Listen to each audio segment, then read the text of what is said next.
le fastidia un poco el protocolo. Y ya lo verán a través de las cargas de profundidad que arroja en cada comentario. Pero quisiera una mención particular a Jimena Dávila, quien lo acompaña desde hace varios años. Ella es orientadora en Relaciones Humanas y Familia, cofundadora de la Escuela Matrística de Chile y co-creadora de la Biología Cultural junto a Humberto Maturana. Reconocida por su amplia trayectoria en terapias sobre el dolor y el sufrimiento relacional, a través de conversaciones liberadoras del dolor y el sufrimiento, como ella lo denomina. Y al otro extremo está nuestro subsecretario de Calidad y Pertinencia, Iván Darío Gómez. Él va a empezar esta conversación.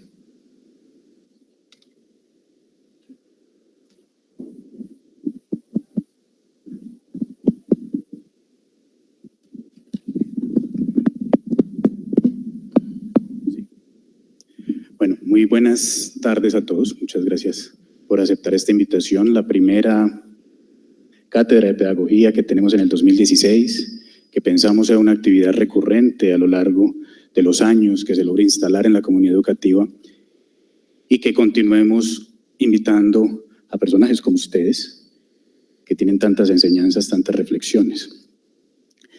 La invitación de hoy es para tener una conversación con el profesor Maturana, con Jimena. La idea profunda detrás de todo esto es la educación y su vínculo con las emociones. ¿Por qué decidimos poner este tema de conversación? Por varias razones, pero sobre todo una que nos lleva a pensar una coyuntura actual.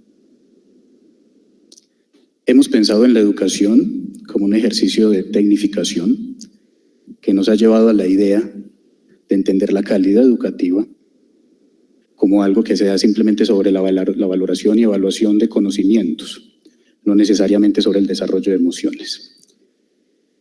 Como esa no necesariamente ha sido la pregunta ni el punto de partida, lo que quisiéramos y habláramos hoy, que conversáramos un poco, es cuál es la relación el día de hoy de la educación con las emociones y cuáles creen ustedes deberían ser aquellas preguntas y aquellos planteamientos que nos lleven a pensar en una educación adecuada, sobre todo para entender al hombre, sus búsquedas, sus preguntas metafísicas y la manera en que parte su construcción como hombre desde las emociones. Entonces, ¿cómo quieren comenzar? Muchas gracias. Nosotros pensamos que la educación ocurre como una transformación en la convivencia. Eso quiere decir, o con eso queremos decir, que en el encuentro del maestro, maestra con el niño o la niña, en ese encuentro y en esas interacciones se van a transformar los dos. De una manera u otra, según el emocional que guíe la relación. Y que eso pasa solo, espontáneamente. Pensamos que lo que guía nuestra conducta como seres humanos, igual que en todos los seres vivos, es la emoción. Y cuando hablamos de emoción, hacemos referencia a cómo nos movemos en el espacio relacional. Y los distintos nombres que usamos para distintas emociones hacen referencia a distintos modos de relacionarnos. Amor, curiosidad, miedo, hacen referencia a distintos modos de estar en la relación. De modo que, constitutivamente, lo central en cualquier relación es la emoción que guía el flujo de esa dinámica relacional.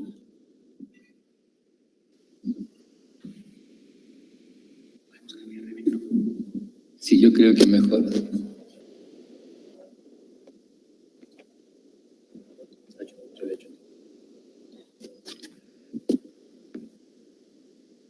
O sea, no es una cosa extraordinaria, es el fundamento de todo nuestro vivir relacional. Somos sistemas vivos. Todos los seres vivos nos movemos desde las preferencias, desde los gustos. Y lo peculiar nuestro como seres humanos es que vivimos en el lenguaje, en el conversar y en la reflexión. Y que la emoción guía el curso de nuestro conversar y nuestro reflexionar. De modo que es lo básico. Incluso nuestros argumentos racionales se fundan siempre en premisas fundamentales aceptadas desde los gustos, desde las preferencias, o sea, desde nuestras emociones. Primero que nada, buenas tardes. Gracias por estar acá, gracias por haber esperado, gracias por la invitación. Estamos muy contentos de haber venido aquí a Colombia en un momento tan particular que nosotros lo vemos como una gran oportunidad. Y cuando Iván pregunta sobre las emociones, la educación, mi reflexión apunta: ¿por qué no emociona la educación a los niños? Esa sería mi contrapregunta, digamos. ¿Por qué los niños están dejando el colegio, no están queriendo ir? Porque ya perdieron el interés de estar sentados en un lugar donde no pueden hacer preguntas muchas veces, donde se le explica un mundo que no les hace sentido. Entonces, yo creo que no es llevar al aula las emociones como una temática, porque sí, yo puedo hacer un ramo que se hable de las emociones, pero el tema no es hablar de las emociones, el tema es vivir en un espacio emocional, en el aula, en el colegio, en mi familia, un espacio emocional donde hayan adultos que respondan mis preguntas como niño, que me expliquen el mundo que vivo, que me escuchen. Eso es fundamental, que me vean, que me reconozcan, o sea, que me amen. Entonces, no es complejo, es simple, no es un tema las emociones. Las emociones son el fundamento de todo lo que hacemos en nuestro vivir. Y ese fundamento emocional tiene un trasfondo fisiológico, que son lo que yo he llamado la configuración de sentires íntimos. Y como lo decía en la mañana y lo hemos dicho estos días, los adultos modelan el sistema nervioso de los niños y niñas, o lo modelan hacia un vivir donde no hay pregunta, en un vivir donde tienen que someterse, donde tienen que aceptar las cosas como son, o a un vivir donde yo estoy abierto a la pregunta, a la creatividad, a la experiencia. Son dos mundos distintos. Entonces, un poco lo conversamos en la mañana con respecto a que no nos hemos hecho la pregunta que es la fundamental, que es, aunque creemos que sabemos, pero no la hemos respondido desde otro lugar, que es ¿qué es educar? Cuando Humberto dice que la educación es transformación en la convivencia, está diciendo algo tremendo, porque está diciendo que la educación no tiene que ver con entregar saberes. Lo que un profesor hace en el aula es educar las ganas de los niños a seguir preguntando y seguir conociendo el mundo. Entonces, lo que un niño aprende en el aula es el espacio emocional del profesor. Entonces, estamos diciendo algo que es tremendo. O sea, tenemos que dividir el tema de saber a lo que es entender la clase de seres que somos como seres vivos, como seres humanos. Todo ser vivo y todo ser humano existe solamente en el entorno que lo hace posible.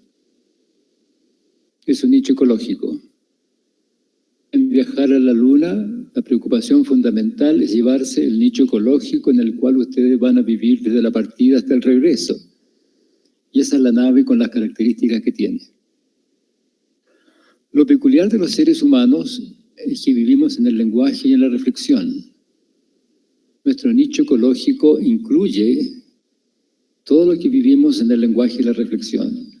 Las ideas, las teorías, las preguntas, las explicaciones. Todo eso que es parte de nuestras reflexiones, de nuestro pensar, de nuestro conversar, es parte de nuestro nicho ecológico. Y cuando nace un bebé, nace también su nicho ecológico. Con el bebé nace la mamá.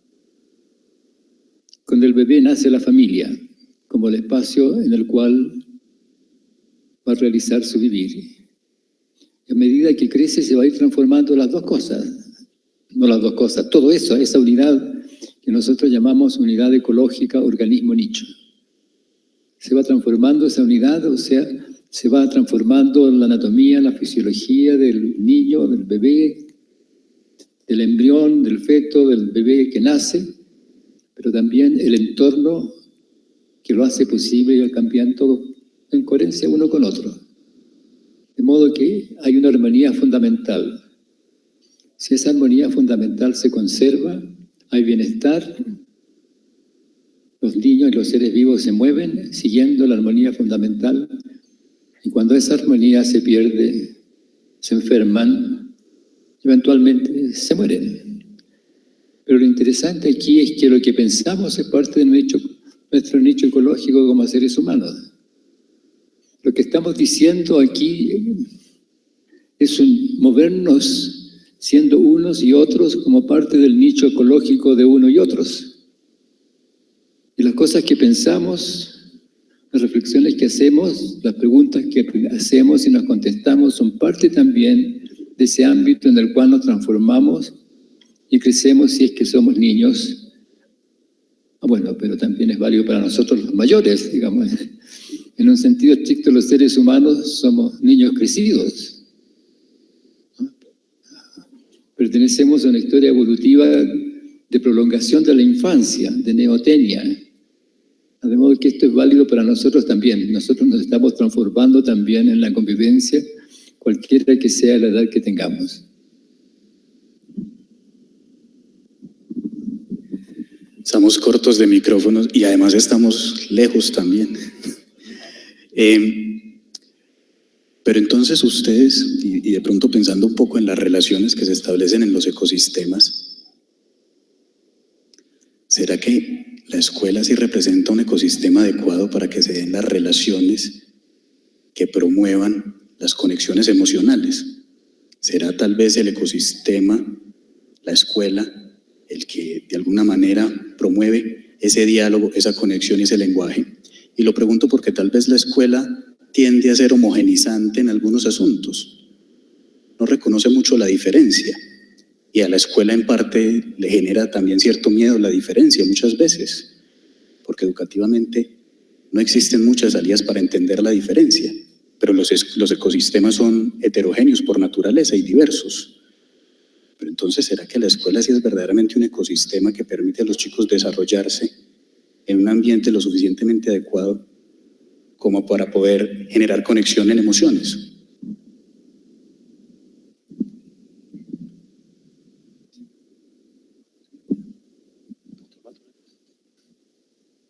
La escuela es una invención creativa. Originalmente, en la familia, en la historia de la humanidad, en la familia se dan todas las diversidades operacionales y relacionales que son necesarias para la realización del vivir y el convivir. Nuestros ancestros conocían su mundo de la misma manera que cualquier organismo viviente conoce su mundo, lo maneja.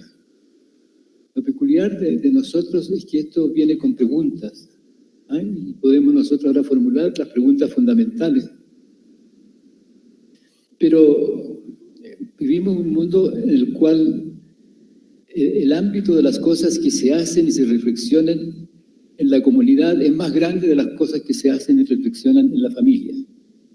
Y frente a esa discrepancia que se va estableciendo, aparece la invención de la escuela, del colegio, del jardín, o lo que quiera que fuere, para que los niños se vayan transformando en un ámbito de la comunidad con experiencias que no van a encontrar en la familia, pero lo que pasa en la familia es lo fundamental, porque allí se da su configuración inicial como seres que viven haciendo preguntas y reflexiones. Y en el fondo esas preguntas que los niños hacen en la infancia son válidas toda la vida. Por ejemplo, una pregunta fundamental que los niños hacen es: papá, mamá, ¿cómo se hace? ¿Ustedes hicieron alguna vez esa pregunta al papá o la mamá, al profesor? ¿Escucharon esa pregunta alguna vez de un niño o niña? Mamá, papá, abuela, tío, tía, el profesor, ¿cómo se hace? ¿Lo han escuchado? Es la pregunta más fundamental. Quiere decir que los niños quieren hacer bien las cosas. Eso está diciendo, ese cómo se hace, quiere decir quiero hacerlo bien. Muéstrame. ¿Ah? Y ahí viene la acción de señalar, de ir guiando la mirada. También la pregunta, ¿cómo sucede? Es otra pregunta fundamental que los niños hacen, que quiere una explicación por respuesta. Y hay otra pregunta fundamental que los papás hacen cuando le preguntan al niño: Humbertito, ¿te das cuenta de lo que estás haciendo? Fíjense que esas preguntas son fundamentales toda la vida. Si nosotros no sabemos y no nos atrevemos a preguntar cómo se hace, estamos atrapados. Si preguntamos cómo se hace y no nos escuchan, estamos atrapados. Si preguntamos cómo sucede y la otra persona, el profesor, la profesora, la mamá, el papá no sabe y no escucha la pregunta y transforma la pregunta en una oportunidad para reflexionar y buscar una respuesta, uno está atrapado. Entonces esas preguntas fundamentales que comienzan en la infancia, en la familia, son fundamentales en toda la vida. ¿Y qué hace la escuela? ¿Qué hace la familia? Lo fundamental es escuchar las preguntas, es mirar la curiosidad, es proponer una respuesta y seguir la interacción en la cual los mayores se van transformando con los niños en una forma que va ampliando la mirada en la reflexión. ¿Te das cuenta de lo que estoy haciendo? Sí, papá, me doy cuenta. No, papá, ¿qué estoy haciendo? Y eso no solamente es respetable, es fundamental. Si no lo vemos, si no lo escuchamos, si lo negamos, dejamos a los niños atrapados en un aislamiento, en una falta de identidad personal que les permita generar su vivir de manera autónoma. Cuando tú hablabas de la escuela como un ecosistema, sí, la escuela es un ecosistema fundamental en la historia del niño y de la niña. Sin embargo, en nuestra historia evolutiva humana, y mirando lo que hacemos hoy día, nos pasamos la responsabilidad de la educación de los niños unos a otros. Los papás dicen que es del profesor y de la escuela dice que es el papá, la familia, ¿no? Y así nos llevamos.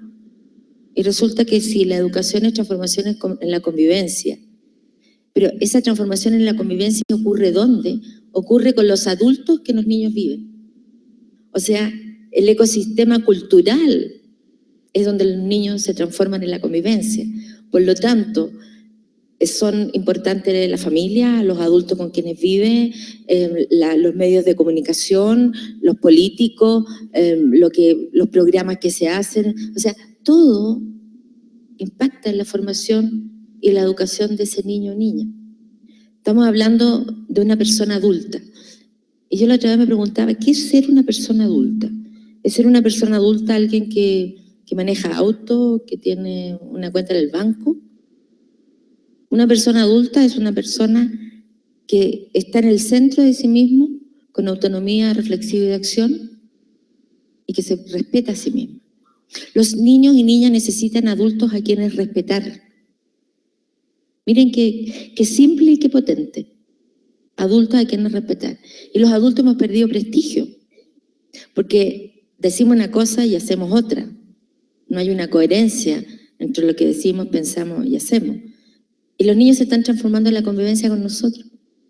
Por eso voy a aprovechar de tocar el tema que están viviendo acá. Los niños acá en Colombia están creciendo de todos modos. No le podemos decir a los niños, ¿sabe qué? Espérense un momentito mientras nos ponemos de acuerdo los del sí, los del no. Así que no crezcan todavía. Hay niños que están naciendo niños. ¿Qué les vamos a decir a esos niños? ¿Qué les vamos a decir?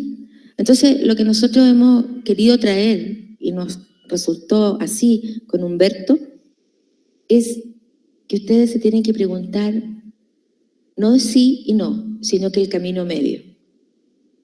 ¿Queremos o no queremos convivir? Porque si queremos convivir, entonces vamos a encontrar acuerdos. Si no queremos convivir, entonces esos niños y niñas van a seguir un mundo dividido, fragmentado, de odiosidades, de rabia, porque la paz, es el dualismo, paz y guerra, ¿cierto? La armonía, el vivir tranquilo, el vivir en lo que llamo paz, es un proceso, es un resultado. Hay una ley sistémica que en todas las presentaciones con Humberto la traemos que dice: lo que resulta nunca es parte del proceso que le da origen. Pero nos orientamos a un resultado. Miramos a los niños en la escuela como un resultado para un futuro. Y resulta que el futuro no está. Es un modo de estar hoy día. Entonces, el juego, los niños no juegan porque tienen que aprender. Cuando a través del juego es la mejor manera que los niños aprendan. Si todos nacimos jugando. Es lo que nosotros estamos tan contentos de estar en esta organización de juego de niñez y juego, que es fundamental. Entonces, ¿por qué no se juega en el colegio? Porque se cree que es una entretención, pero si a través del juego todos hemos aprendido. Entonces, la pregunta que tenemos que hacernos, ¿somos todos los adultos ese ecosistema? Sí. Somos todos responsables, familia, escuela, medios de comunicación, todos responsables. ¿Qué queremos conservar? ¿Qué mundo queremos que vivan nuestros niños y niñas? Eso sería un poco alguna reflexión de acuerdo a lo que tú preguntas. Y a propósito de eso último, pues es que cuando uno ve los ecosistemas y la evolución de las especies, el desarrollo de cada uno de los individuos se da a través del juego. Gran parte de los aprendizajes de cada una de las especies en realidad en los primeros momentos se da a través del juego. ¿Por qué la escuela se ha negado tanto al juego? ¿Por qué le ha dado la espalda al juego? Bueno, el juego tiene dos aspectos. Uno, que lo quiero llamar manipulativo. Uno manipula cosas, aspectos del mundo, y si los juegos están concebidos de una manera coherente con el mundo que se vive, van a reflejarlos de una manera particular en el cual uno en cierta manera se entrena en su pensar y en sus movimientos. Pero lo central del juego es la psiquis del juego. Yo creo que seguramente ustedes han oído en circunstancias de su vivir la siguiente respuesta a la siguiente pregunta. Alguien está haciendo algo y uno le pregunta: ¿te ha costado mucho hacerlo? ¿Te cansaste mucho? Y la respuesta es sí, pero hacer esto es un juego para mí. Hacer esto es un juego para mí. ¿Qué quiere decir eso? Que no he tenido que hacer ningún esfuerzo. ¿Pero te cansaste? Sí, claro, me cansé porque hice mucho movimiento, gasté mucha energía, pero no hice ningún esfuerzo porque no estuve en contradicción emocional. ¿Por qué? Porque sé moverme con fluidez en esta actividad de la cual yo estoy haciendo. Cuando los niños juegan, si están efectivamente jugando y no están compitiendo, están ahí, presentes en lo que hacen. No pensando en el resultado, no pensando en el futuro. Están en su armonía con su quehacer en la circunstancia en que están. Cuando un niño juega a ser médico, una niña juega a ser astrónoma, está ahí, siendo astrónoma, siendo médico, Y si el papá le hace alguna pregunta, le dice, pero papá, si estoy jugando, si yo no soy médico. Sabe exactamente lo que está haciendo, pero lo hace con su ánimo, con su sensibilidad, ahí, en el presente, no en la competencia, no en el resultado.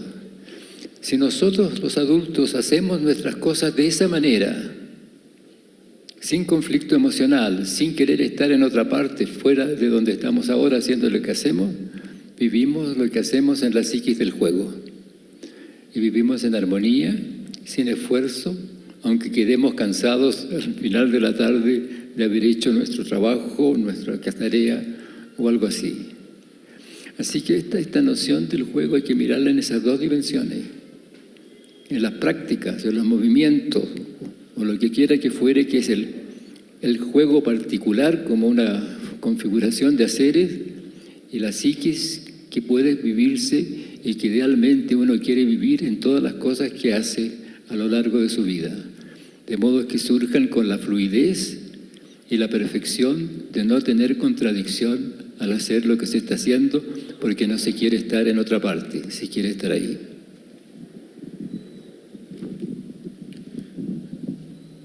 Hay algunas cosas que quedaron de las conversaciones de la mañana que me parecería buena que recapituláramos, pues para hacer un poco un exégesis y porque me parece que también el auditorio las debería conocer. Como hablábamos al principio, la escuela en realidad es un escenario heterogéneo, así lo neguemos. O sea, los chicos son diferentes desde su autonomía en los procesos del desarrollo, desde sus intereses y desde sus búsquedas. Todos tienen proyectos diferentes. Un problema que ha tenido, considero, la educación, problema enorme e histórico, ha sido que precisamente no hemos entendido que eso es un principio biológico, evolutivo. Es decir, la creatividad de la naturaleza se muestra siempre de manera incesante desde esa heterogeneidad, pero digamos que la escuela no lo ha entendido. ¿Cómo puede entender la escuela la diferencia? ¿Cómo puede partir la escuela de la diferencia como tema educativo, como insumo educativo? Haciéndonos las preguntas que tenemos que hacernos, insisto en eso con respecto a qué es educar. Porque educamos aún en esta relación instructiva, como hablábamos en la mañana, entre medio y sistema. O sea, los profesores, profesoras tienen una tarea que cumplir con los niños para pasar cierta materia. Entonces, en el pasar cierta materia y en el cumplir con el currículum y además con las evaluaciones, con toda la carga que también tienen, entregan información a los niños y niñas. Y en ese entregar información hay una homogeneización, como que todos van a entender lo mismo. Pero resulta que la maravilla de la clase de seres que somos como seres vivos y como seres humanos es que no somos todos iguales. Es que somos la maravilla de ser cada uno un individuo diferente uno de otro, con talentos, con deseos, con estos talentos. O sea, la tarea del profesor es descubrir el talento y que ese niño lo pueda florecer en su talento. Pero para eso no los puedo tratar a todos iguales en cuanto a la educación. Tengo que ver la diferencia que hay en cada uno. Porque no entendemos que yo no informo nada al sistema. Yo solo gatillo un proceso determinado en cada niño, porque no distingo en la experiencia entre ilusión y percepción. Y la percepción es un fenómeno biológico. No hay una realidad independiente del operar del observador. Entonces, el entender cómo operamos como seres vivos es fundamental en la tarea educativa. Sabemos más cómo opera un computador que cómo operamos nosotros.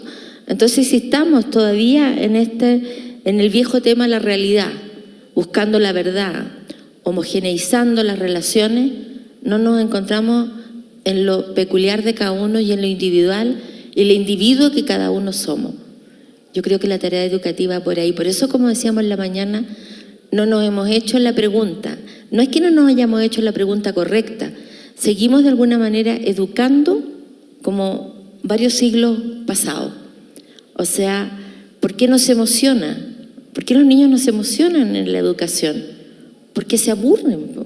Si los niños quieren explorar, quieren conocer, tienen preguntas.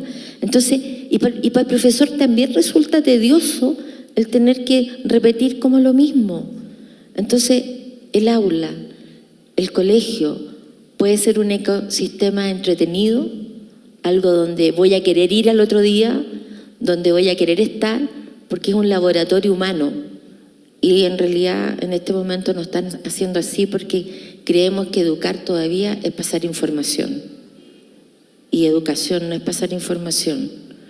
Educación es transformación en la convivencia. Y en ese pensar que lo importante es entregar información, no nos damos cuenta precisamente por lo que tú acabas de decir, que cuando uno le dice algo a alguien, esa persona escucha desde ella, no escucha lo que uno dice. Nosotros a veces decimos que somos maravillosamente no responsables de lo que ustedes escuchan de lo que decimos. Pero sí somos responsables de lo que decimos. ¿Se dan cuenta de la diferencia? No podemos especificar lo que ustedes escuchan de lo que decimos, y no es una limitación en nuestra condición biológica. O sea, no somos responsables de lo que ustedes escuchan. Claro, porque fíjense que escuchamos esperando que el otro valide lo que yo digo porque yo tengo la razón, yo tengo la verdad, yo sé cómo son las cosas, yo soy por último tu jefe, tu papá y yo estudié. Así que yo tengo la verdad. ¿Conocen ese modo de escuchar? ¿Les es familiar? ¿Ustedes han estado en equipo de trabajo donde les cuesta generar un proyecto porque hay alguien que quiere tener la razón? Me imagino que se han topado con alguna persona así, ¿o no?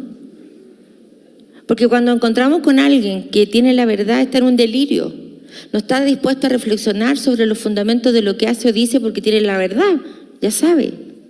Y cuando una persona sabe, no está dispuesta a reflexionar. Escuchamos esperando que el otro valide lo que digo porque yo tengo la razón, tengo la verdad, yo sé. Y nosotros estamos invitando a un escuchar que se pregunta, a un escuchar que quiere descubrir cuáles son los criterios de validez de donde el otro dice lo que dice.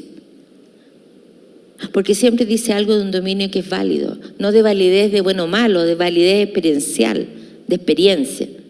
¿Cuántas veces nos hemos encontrado diciendo no tienes la razón, no, eso que estás sintiendo tú no es así? Porque uno descalifica el sentir del otro, porque uno descalifica la experiencia del otro. ¿Desde dónde? Desde poseer la verdad. Pasa mucho en las parejas que dicen después, estos no se comunican. No se comunican, no coordinan sus sentires, sus haceres, sus emociones, porque alguien quiere tener la verdad. Entonces, esto que nosotros hacemos de decir, somos maravillosamente responsables de lo que decimos, pero no responsables de lo que ustedes escuchan, es para hacernos cargo realmente que el escuchar es un fenómeno biológico. Exacto. Y es un hecho biológico que uno nunca puede especificar lo que el otro escucha de lo que uno dice. Y si es un hecho biológico, eso, ¿uno puede informarle al otro lo mismo, de la misma manera? Entonces la pregunta es, ¿cómo es que hacemos coordinar cosas juntos? ¿Cómo es que resulta que nos coordinamos en lo que hacemos? Porque nos transformamos en la convivencia. Necesitamos convivir para coordinarnos y para que las cosas que decimos hagan sentido para el otro de la misma manera que hace sentido para nosotros. Nos transformamos en la convivencia. Cuando uno habla de información y transmisión de información y el otro lee y dice, no entiendo nada, ¿qué me querrá decir con esto? Solamente vamos a entender si nos transformamos, si conversamos, si tenemos tiempo de escucharnos, de hacer cosas juntos, de modo que surge un mundo común. Y entonces cuando decimos una cosa u otra, el otro va a escuchar lo mismo, que pertenece al mundo común, desde donde yo estoy diciendo lo que estoy diciendo. No se puede hablar de transmisión de información sin historia común. Es solamente después que nos hemos transformado juntos que podemos hablar de transmisión de información o de comunicación. pero para transformarnos juntos tenemos que estar dispuestos a hacer eso y tenemos que tener tiempo, o sea, tenemos que tener ganas. Claro, porque usamos mucho el mantra del no tengo tiempo. Le decimos a los niños, mire, vamos a llegar a las 6 de la tarde y vamos a salir a la plaza a caminar, pero no tuve tiempo. Y yo siempre le digo a los apoderados, a los papás, a las personas, a las organizaciones, que cuando uno dice que no tiene tiempo es porque no tiene ganas. ¿Pregunta?